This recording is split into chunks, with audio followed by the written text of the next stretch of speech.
Buenas noches, noctámbulos. Una escuela apartada y un extraño y solitario alumno. Apaga la luz, toma asiento, que empezamos.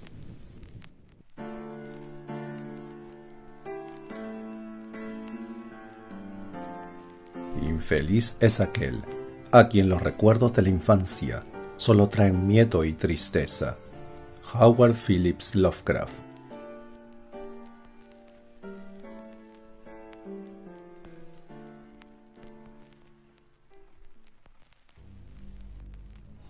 La olla de las brujas, de Howard Phillips Lovecraft y August Derleth. El distrito escolar número 7 lindaba con una región salvaje, situada al oeste de Arkham.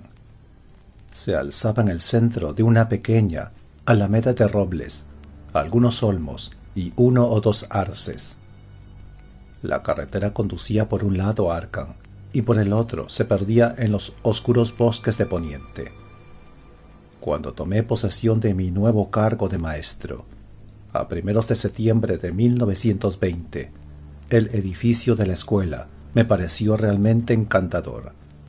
A pesar de que no pertenecía a ningún orden arquitectónico y de que era exactamente igual a miles de otras escuelas de Nueva Inglaterra, amazacotada, tradicional, pintada de blanco, resplandeciente en medio de los árboles que la rodeaban. Era ya por entonces un edificio viejo, sin duda estará ahora abandonado o derruido. Actualmente, el distrito escolar dispone de muchos más fondos, pero en aquel tiempo sus subvenciones eran un tanto miserables y escatimaba todo cuanto podía. Cuando entré yo a enseñar, todavía se usaban como libros de texto, ediciones publicadas antes de empezar este siglo. A mi cargo tenía hasta 27 alumnos, entre ellos varios Allen y Watley, y Perkins, Dunlop, Abbott, Talbot, y también un tal Andrew Potter. No puedo recordar ahora por qué exactamente me llamó la atención Andrew Potter. Era un muchacho grandulón para su edad, de cara muy morena, mirada fija y profunda, y un cabello negro, espeso, desgreñado. Sus ojos me miraban con una persistencia que al principio me dejaba perplejo, pero que finalmente me hizo sentirme extrañamente incómodo. Estaba en 5º grado, y no tardé mucho en descubrir que podría pasar al 7º o al 8º con gran facilidad, pero que no hacía ningún esfuerzo por conseguirlo. Daba la impresión de que se limitaba a tolerar a sus compañeros, los cuales por su parte le respetaban, no por afecto, sino más bien por miedo. Muy pronto comencé a darme cuenta de que este extraño muchacho me trataba con la misma divertida tolerancia que a sus condiscípulos. Tal vez fuese su forma de mirar lo que inevitablemente me llevó a vigilarle con disimulo en la medida en que lo permitía el desarrollo de la clase. Así fue como llegué a advertir un hecho vagamente inquietante.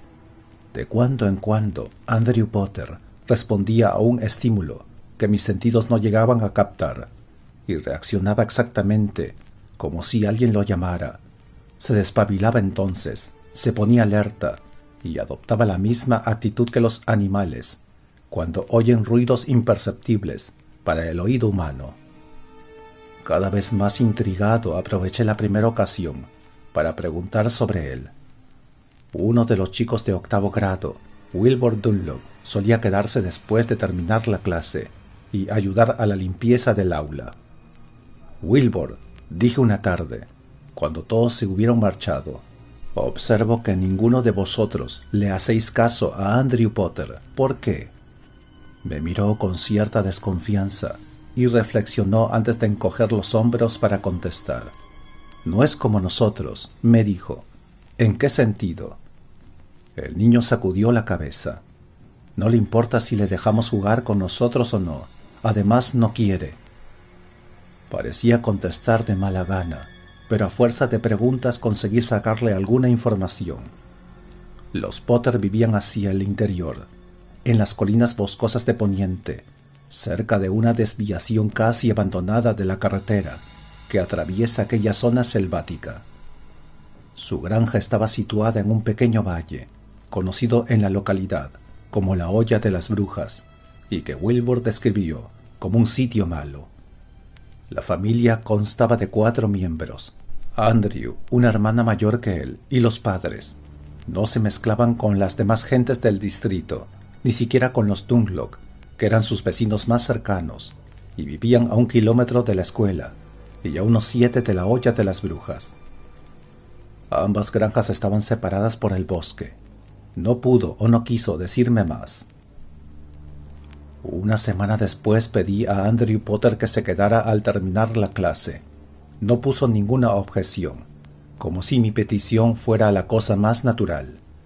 Tan pronto como los demás niños se hubieron marchado, se acercó a mi mesa y esperó de pie, con sus negros ojos expectantes, fijos en mí, y una sombra de sonrisa en sus labios llenos. «He estado examinando tus calificaciones, Andrew», le dije, «y me parece que con un pequeño esfuerzo podrías pasar al 6º grado, quizá incluso al 7º. ¿No te gustaría hacer ese esfuerzo?» Se encogió de hombros. «¿Qué piensas hacer cuando dejes la escuela?», le pregunté. Encogió los hombros otra vez. «¿Vas a ir al Instituto de Enseñanza Media de Arkham?». Me examinó con unos ojos que parecían haber adquirido súbitamente una agudeza penetrante. Había desaparecido su letargo. «Señor Williams, estoy aquí porque hay una ley que dice que tengo que estar», contestó. «Ninguna ley dice que tengo que ir al instituto». «Pero no te interesaría». «No importa lo que me interesa. Lo que cuenta es lo que mi gente quiere». «Bueno, hablaré con ellos», decidí en ese momento. «Vamos, te llevaré a casa». Por un instante apareció en su expresión una sombra de alarma, pero unos segundos después se disipó, dando paso a ese aspecto de letargo vigilante tan característico en él. Se volvió a encoger de hombros y permaneció de pie esperando, mientras guardaba yo mis libros y papeles en la cartera que habitualmente llevaba conmigo. Luego caminó dócilmente a mi lado hasta el coche y subió, mirándome con una sonrisa de inequívoca superioridad. Nos internamos en el bosque y íbamos en silencio, muy en armonía con la melancólica tristeza que se iba apoderando de mí al entrar en la región de las colinas. Los árboles se ceñían a la carretera, y cuanto más nos adentrábamos, más sombrío se volvía el bosque, tanto quizá porque estábamos a últimos de octubre, como por la espesura cada vez mayor de la arboleda. De unos claros relativamente extensos, nos sumergimos en un bosque antiguo, y cuando finalmente nos desviamos por un camino vecinal, poco más que una vereda, que me señaló Andrew en silencio, comenzamos a rodar por entre árboles viejísimos, extrañamente deformados. Tenía que conducir con precaución. El camino era tan poco transitado que la maleza lo invadía por ambos lados. Y cosa extraña, a pesar de mis estudios de botánica, aquellas plantas me resultaron desconocidas, aunque me pareció observar que había algunas sacrífagas que presentaban una curiosa mutación. De pronto, inesperadamente, desembocamos en el cercado de la casa de los Potter. El sol se había ocultado tras la muralla de los árboles, y la casa estaba sumida en una luz de crepúsculo. Más allá, valle arriba, se entendían unos pocos campos de labor. En uno había maíz, en otro rastrojo, en otro calabazas. La casa propiamente dicha era horrible. Estaba casi en ruinas, y tenía un piso alto que ocupaba la mitad de la planta, un tejado abuhardillado y postigos en las ventanas. Sus dependencias, frías y desmanteladas, parecían no haber sido usadas jamás. La granja entera parecía abandonada. Las únicas señales de vida consistían en unas cuantas gallinas que escarbaban la tierra detrás de la casa. Si no hubiera sido porque el camino que habíamos tomado terminaba aquí, habría puesto en duda que esta fuera la casa de los Potter. Andrew me lanzó una mirada como tratando de adivinar mis pensamientos. Luego saltó con ligereza del coche, dejándome que le siguiera. Entró en la casa delante de mí. Oí que me anunciaba: «Aquí está el señor Williams, el maestro». No hubo respuesta. Luego de repente me hallé en la habitación iluminada tan solo por una antigua lámpara de petróleo, donde se hallaban los otros 3 Potter. El padre era un hombre alto, de hombros caídos y pelo gris, que no tendría más de 50 años, pero con aspecto de ser muchísimo más viejo, no tanto física como psíquicamente. La madre estaba indecentemente gorda, y la chica, alta y delgada, tenía el mismo aire avisado y expectante que había observado en Andrew. Hizo brevemente las presentaciones, y los 4 permanecieron a la espera de que yo dijese lo que tuviera que decir. Me dio la impresión de que su actitud era un tanto incómoda, como si desearan que terminase pronto y me fuera. «Quería hablarles sobre Andrew», dije. «Veo grandes aptitudes en él, y podría avanzar un grado o 2 si estudiara un poquito más». Mis palabras no obtuvieron respuesta alguna.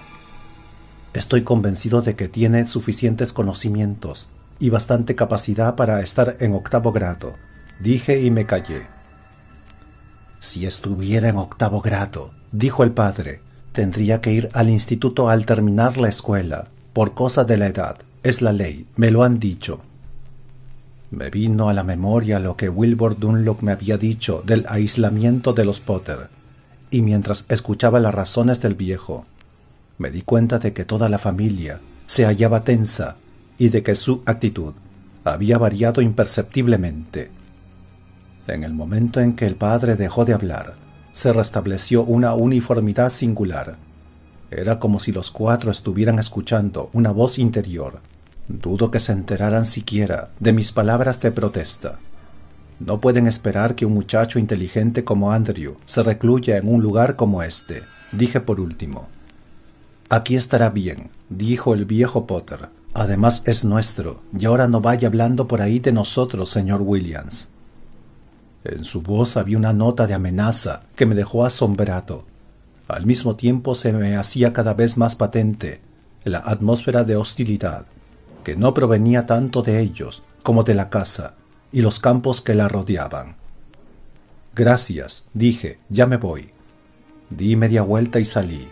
Andrew me siguió los pasos. Una vez fuera, dijo con suavidad: «No debe usted hablar de nosotros, señor Williams. Papá se pone como loco cuando descubre que hablan de él». «¿Usted le preguntó a Wilbur Dunlop?»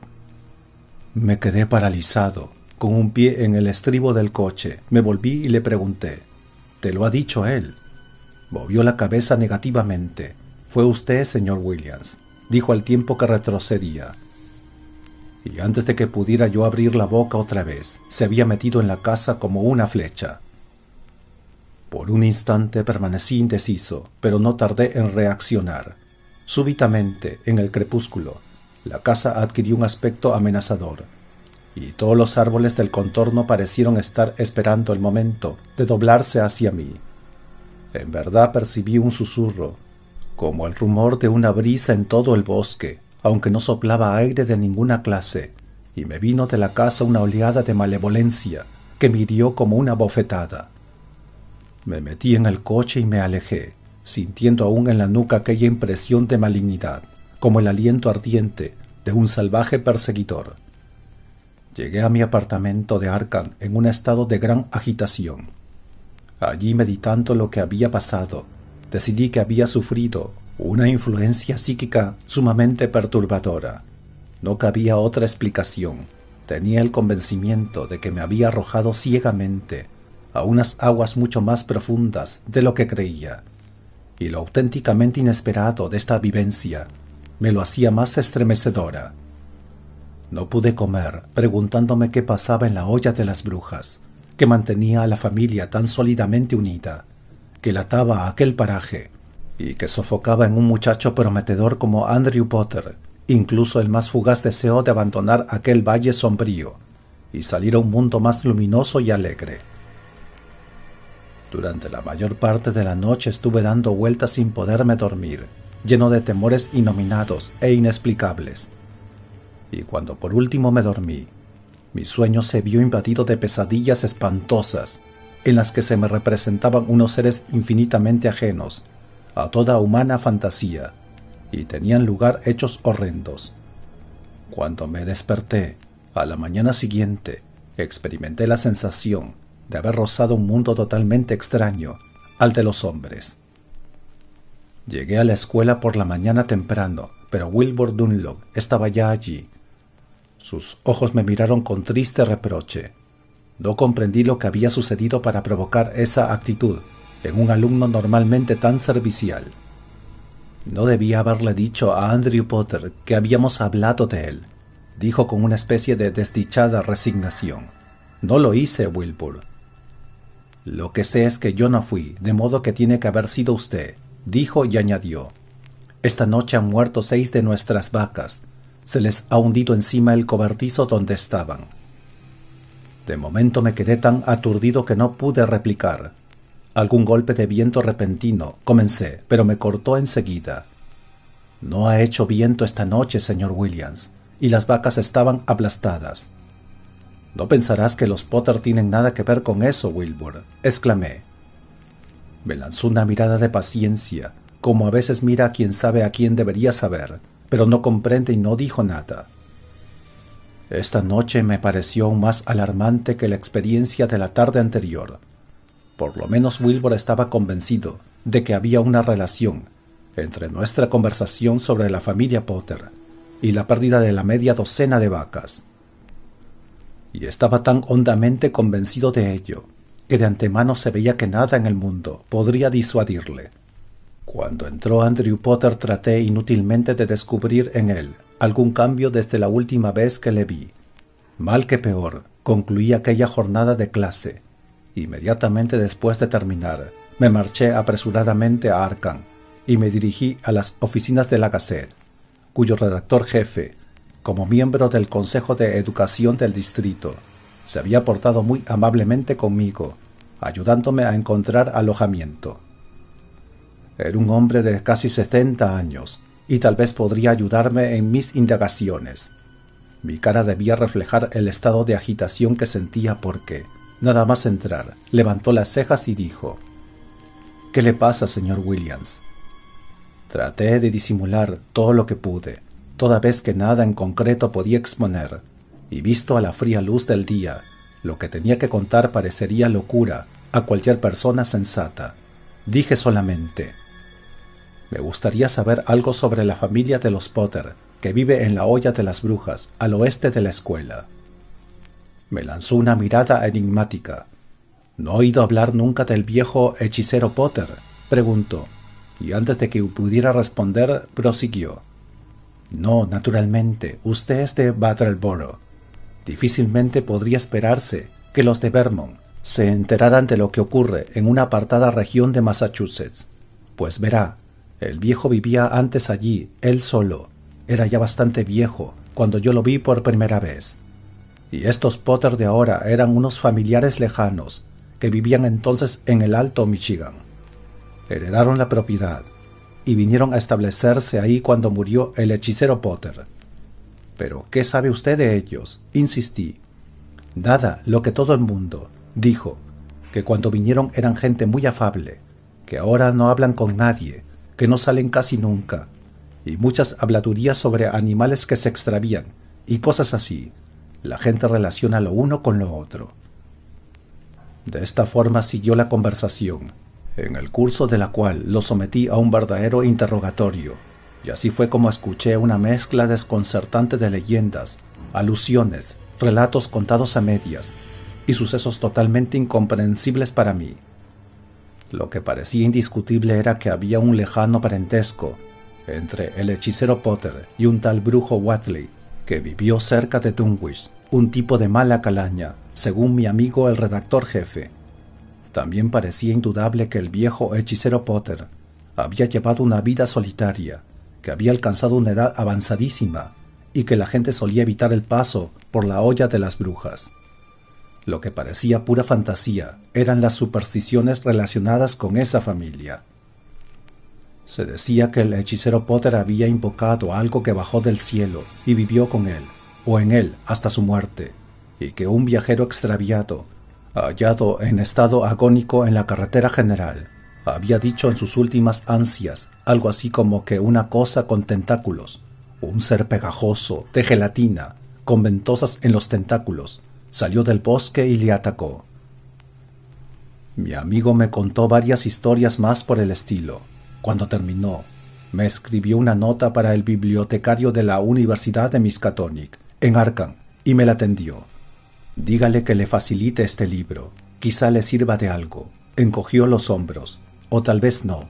La gente joven de hoy no se preocupa por nada. Sin pararme a cenar, proseguí mis investigaciones sobre un tema que, según presentía, me iba a ser de utilidad si quería ayudar a Andrew Potter a encontrar una vida mejor, pues era esto, más que el deseo de satisfacer mi curiosidad, lo que me impulsaba. Me fui a Arkham y una vez en la biblioteca de la Universidad de Miskatonic, busqué al bibliotecario y le di la nota de mi amigo. El anciano me miró con suspicacia y dijo: «Espere aquí, señor Williams», y se fue con un manojo de llaves. Deduje, pues, que el libro aquel estaba guardado bajo llave. Esperé un tiempo que se me antojó interminable. Comencé a sentir hambre y empezó a parecerme poco decorosa mi precipitación. Pero no obstante, intuí que no había tiempo que perder, aunque no sabía exactamente qué catástrofe me proponía impedir. Finalmente subió el bibliotecario, portador de un volumen antiguo, y me lo colocó en una mesa, al alcance de su vista.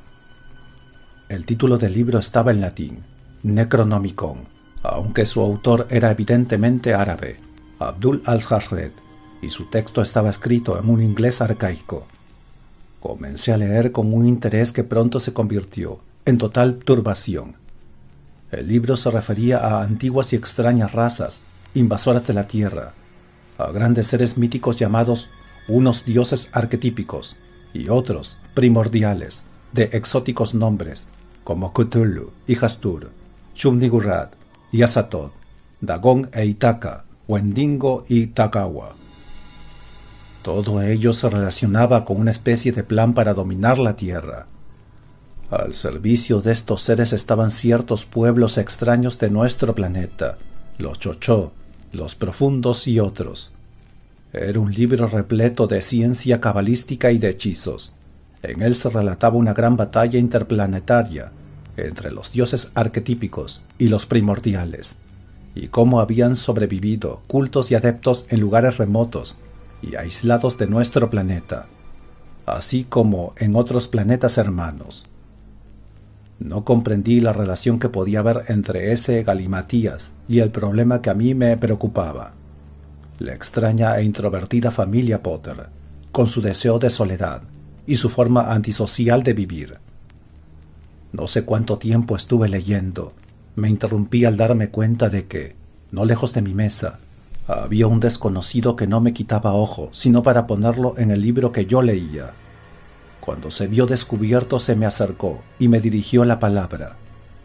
«Perdóneme», dijo, «pero ¿qué interés puede tener ese libro para un maestro nacional?» «Eso me pregunto yo», contesté. Se presentó como el profesor Martin King. «Puedo afirmar», añadió, «que me sé el libro ese prácticamente de memoria. Es un fárrago de supersticiones. ¿Usted cree?»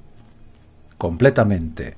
Entonces, ha perdido usted la facultad de asombrarse. Dígame, señor Williams, ¿por qué motivo ha pedido ese libro?» Me quedé dudando, pero el profesor King me inspiraba confianza. «Salgamos a dar una vuelta, si no le importa». Accedió con mucho gusto. Devolví el libro a la biblioteca y me reuní con mi reciente amigo. Poco a poco, y lo mejor que pude, le hablé de lo que pasaba con Andrew Potter, de la casa de la olla de las brujas, de mi extraña experiencia psíquica e incluso del curioso incidente de las vacas de los Dunlop. Escuchó hasta el final sin interrumpirme, lleno de interés. Por último, le expliqué que si investigaba acerca de la olla de las brujas, era únicamente por ayudar a mi alumno. Si hubiese usted indagado un poco más, estaría al corriente de los extraños acontecimientos que han tenido lugar en Dunwich y en Eastmoor, así como en Arkham y en la olla de las brujas. dijo King cuando hube terminado. Mire usted en torno suyo, esas casas antiguas, sus ventanas cerradas, hasta con postigos. Cuántas cosas extrañas han sucedido en esas buhardillas. Pero nunca sabremos nada con certeza. En fin, dejemos a un lado los problemas de fe. No se necesita ver la encarnación del mal para creer en él. ¿No le parece, señor Williams? Me gustaría prestar un pequeño servicio a ese muchacho, si usted me lo permite. Naturalmente. Puede resultar peligroso tanto para usted como para él. Por mí no me importa. Pero le aseguro que para el muchacho nada puede ser más peligroso que su situación actual, ni siquiera la muerte. Habla usted enigmáticamente, profesor. Es mejor así, señor Williams. Pero entremos. Esta es mi casa. Pase, por favor. Entramos en una de aquellas casas antiguas de las que había hablado el profesor King. Las habitaciones estaban llenas de libros y antigüedades de todas clases. Me dio la impresión de que penetraba en un rancio pasado. Mi anfitrión me condujo hasta su cuarto de estar, despejó una silla de libros y me rogó que esperara mientras subía al segundo piso. No estuvo mucho tiempo ausente, ni siquiera me dio tiempo a asimilar la curiosa atmósfera de la habitación. Cuando volvió traía consigo unas piedras toscamente talladas en forma de estrellas de 5 puntas. Me puso 5 de ellas en las manos. Mañana después de la clase, si asiste el joven Potter, arrégleselas usted para que toque una de ellas y fíjese bien en su reacción, dijo. 2 requisitos más. Debe usted llevar una encima en todo momento. Y segundo, debe apartar de su mente todo pensamiento sobre estas piedras y sobre sus propósitos. Estos individuos son telépatas, poseen el don de leer los pensamientos. Sobresaltado recordé el reproche que me hizo Andrew de haber hablado de su familia con Wilbur Dunlop. ¿No debo saber para qué son estas piedras?, pregunté. Siempre que sea capaz de poner entre paréntesis sus propias dudas, contestó con una melancólica sonrisa. Estas piedras son algunas de las muchas que ostentan el sello de Riley, que impide a los primordiales huir de sus prisiones. Son los sellos de los dioses arquetípicos. Profesor King, la edad de las supersticiones ha pasado, protesté. Señor Williams, el prodigio de la vida y sus misterios no pasan jamás, replicó. Si la piedra no significa nada, no tiene ningún poder. Si no tiene ningún poder, no podrá afectar al joven Potter, y tampoco lo protegerá usted. ¿De qué? Del poder que se oculta tras esa aura maligna que usted percibió en la olla de las brujas, contestó. O también era superstición, sonrió. No necesita contestar, conozco su respuesta. Si sucede algo cuando usted ponga la piedra sobre el muchacho, ya no podrá volver a casa. Entonces deberá usted traérmelo aquí. Trato hecho, contesté. El día siguiente fue interminable, no solo por la inminencia del momento crítico, sino porque me resultaba extremadamente difícil mantener la mente en blanco ante la mirada inquisitiva de Andrew Potter. Además sentía más que nunca el aura de malignidad latente, como una amenaza tangible que emanaba de la región salvaje, oculta en una olla, entre sombrías colinas. Pero aunque lentas pasaron las horas, y justo antes de terminar, rogué a Andrew Potter que esperara a que los demás se hubieran ido, y nuevamente accedió, con ese aire condescendiente, casi insolente, que me hizo dudar si valía la pena salvarle, como tenía decidido en lo más hondo de mí mismo. Pero no abandoné mis propósitos. Había ocultado la piedra en mi coche, y una vez que todos se hubieron marchado, le dije que saliera conmigo. En ese momento sentí que me estaba comportando de un modo ridículo y absurdo. Yo, un maestro graduado, a punto de llevar a cabo una especie de exorcismo, de brujo africano. Y por unos instantes, durante los breves segundos que tardé en recorrer la distancia de la escuela al automóvil, flaqueé, y estuve a punto de invitarle simplemente a llevarle a su casa. Pero no, llegué al coche seguido de Andrew, me senté al volante, cogí una piedra y la deslicé en mi bolsillo. Cogí otra, me volví como un rayo y la apreté contra la frente de Andrew. Yo no sabía lo que iba a suceder, pero desde luego nunca habría imaginado lo que realmente sucedió. Al contacto con la piedra, asomó a los ojos de Andrew Potter una expresión de extremado horror. Inmediatamente siguió una expresión de angustia punzante y un grito de espanto brotó de sus labios. Extendió los brazos, sus libros se desparramaron, giró en redondo, se estremeció, echando espumarajos por la boca, y habría caído de no haberle cogido yo para depositarlo en el suelo. Entonces me di cuenta del frío y furioso viento que se arremolinaba en derredor nuestro y se alejaba doblando la hierba y las flores, azotando el linde del bosque y deshojando los árboles que encontraba en su camino. Aterrorizado coloqué a Andrew Potter en el coche, le puse la piedra sobre el pecho y pisando el acelerador a fondo, enfilé hacia Arkham, situada a más de 12 kilómetros de distancia. El profesor King me estaba esperando. Mi llegada no le sorprendió en absoluto. También había previsto que le llevaría a Andrew Potter, ya que había preparado una cama para él. Entre los dos lo acomodamos allí. Después King le administró un calmante. Entonces se dirigió a mí. Bien, ahora no hay tiempo que perder. Irán a buscarle. Seguramente irá la muchacha primero. Debemos volver a la escuela inmediatamente. Pero entonces comprendí todo el horrible significado de lo que le había sucedido a Andrew, y me eché a temblar de tal manera que King tuvo que sacarme a la calle casi a rastras. Aún ahora, al escribir estas palabras, después de transcurrido tanto tiempo desde los terribles acontecimientos de aquella noche, siento de nuevo el horror que se apoderó de mí al enfrentarme por vez primera con lo desconocido, consciente de mi pequeñez e impotencia frente a la inmensidad cósmica. En ese momento comprendí que lo que había leído en aquel libro prohibido de la biblioteca universitaria no era un fárrago de supersticiones, sino la clave de unos misterios insospechados para la ciencia, y muchísimo más antiguo que el género humano. No me atreví a imaginar lo que el viejo hechicero Potter había hecho bajar del firmamento. A duras penas oía las palabras del profesor King, que me instaba a reprimir toda reacción emocional y a enfocar los hechos de un modo más científico y objetivo. Al fin y al cabo había logrado lo que me proponía. Andrew Potter estaba salvado, pero para asegurar el triunfo había que librarme de los otros, que indudablemente le buscarían y acabarían por encontrarlo. Yo pensaba solamente en el horror que aguardaba a estos 4 seres desdichados cuando llegaron de Michigan para tomar posesión de la solitaria granja de la Hoya de las Brujas. Iba ciego al volante, camino de la escuela. Una vez allí, a petición del profesor King, encendí las luces y dejé la puerta abierta a la noche cálida. Me senté detrás de mi mesa y él se ocultó fuera del edificio, en espera de que llegaran. Tenía que esforzarme por mantener mi mente en blanco, resistir la prueba que me aguardaba. La muchacha surgió del filo de la oscuridad.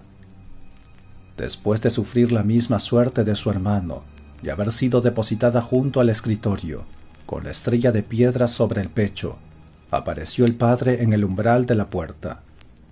Ahora estaba todo a oscuras. Llevaba una escopeta. No tuvo necesidad de preguntar lo que pasaba, lo sabía. Se plantó allí delante, mudo, señalando a su hija y la piedra que tenía sobre el pecho, y levantó la escopeta. Su gesto era elocuente. Si no le quitaba la piedra, dispararía. Evidentemente, esta era la contingencia que había previsto el profesor, porque se abalanzó sobre Potter por detrás y lo tocó con la piedra. Después, durante 2 horas, esperamos en vano la llegada de la señora Potter. «No vendrá», dijo por fin el profesor King. «Es en ella donde se hospeda esa entidad». Hubiera jurado que era en su marido. «Muy bien, no tenemos otra alternativa. Hay que ir a la Hoya de las Brujas. Estos 2 pueden quedarse aquí». Volábamos a todo gas en medio de la oscuridad, sin preocuparnos por el ruido, ya que el profesor decía que la cosa que habitaba en la Hoya de las Brujas sabía que nos acercábamos, pero que no podía hacernos nada porque íbamos protegidos por el talismán. Atravesamos la densa espesura y tomamos el camino estrecho. Cuando desembocamos en el cercado de los Potter, la maleza pareció extender sus tallos hacia nosotros, a la luz de los faros. La casa estaba a oscuras, aparte del pálido resplandor de la lámpara que iluminaba una habitación.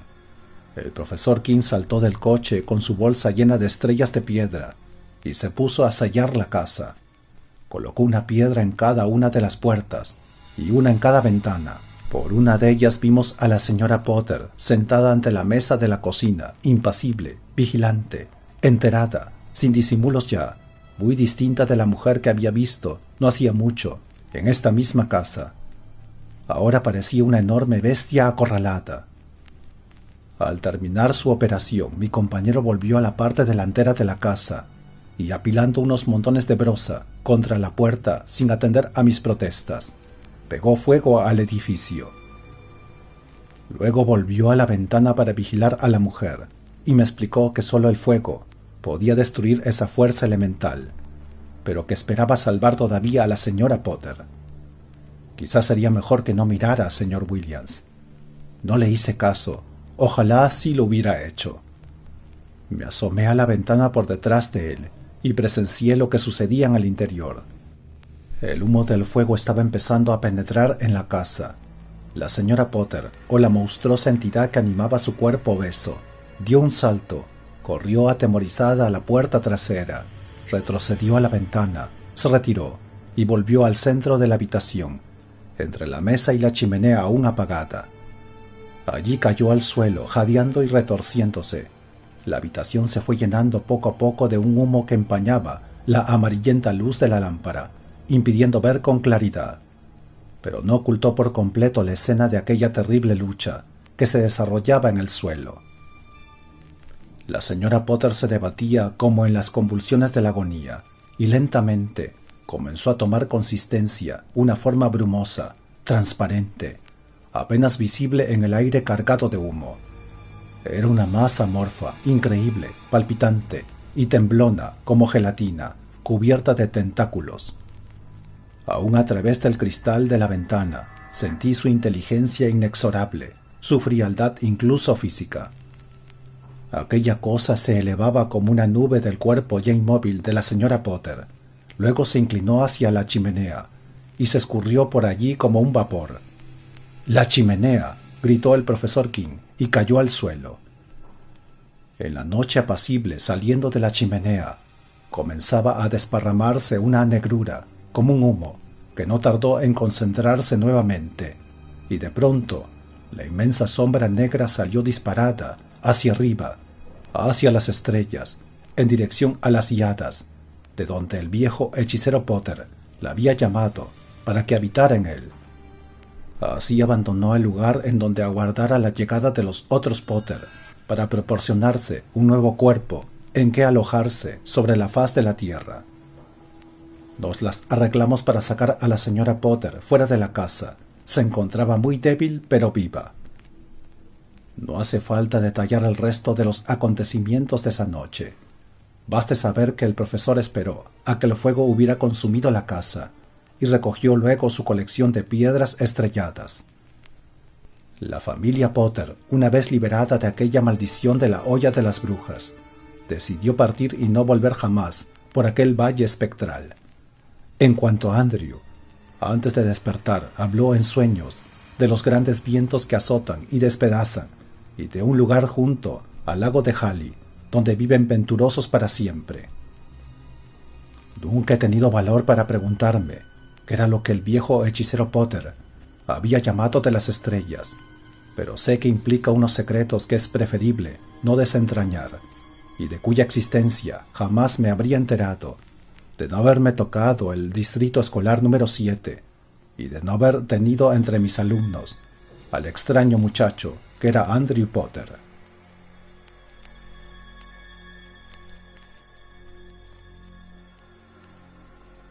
Gracias a nuestros suscriptores que hacen posible que el canal siga creciendo. Muchas gracias. Si el video te gustó, por favor dale me gusta y suscríbete.